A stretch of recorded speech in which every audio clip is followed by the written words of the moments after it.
হাজার বছর ধরে আমি পথ হারিতেছি পৃথিবীর পথে, সিংহল সমুদ্র থেকে নিশীথের অন্ধকারের মালায় সাগর। অনেক ঘুরেছি আমি বিম্বিসার অশোকের ধূসর জগতে। সেখানে ছিলাম আমি, আর দূর অন্ধকার বিদগ্ধ নগর।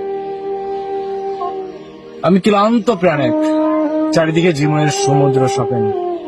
আমারে দুদণ্ড শান্তি দিয়েছিল নাটোরের বননাকাশে। চুলতার কবেকার অন্ধকার বিদিশার নিশা, মুক্তার শ্রাবস্তির কারুকার্য।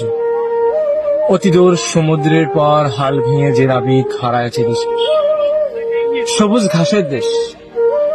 যখন সে চোখে দেখে দারুচিনি দ্বীপের ভিতর, তেমনি দেখেছে ধারে অন্ধকারে। বলেছে সে, এতদিন কোথায় ছিলেন? পাখির নীরের মতো চোখ তুলে নাটোরের বননাকাশে।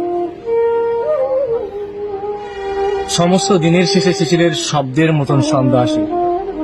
ডানার রৌদ্রের গন্ধ মুছে ফেলেছি। পৃথিবীর সব রং নেবে গেলে পাণ্ডুলিপি করে আয়োজন, তখন গল্পের তরে জোনাকির রঙে ঝিলমিল। সব পাখি ঘরে আসে, সব নদী পুরাই, এ জীবনের স্বপ্নের নিয়ম। থাকে শুধু অন্ধকার, মুখোমুখি বসিবার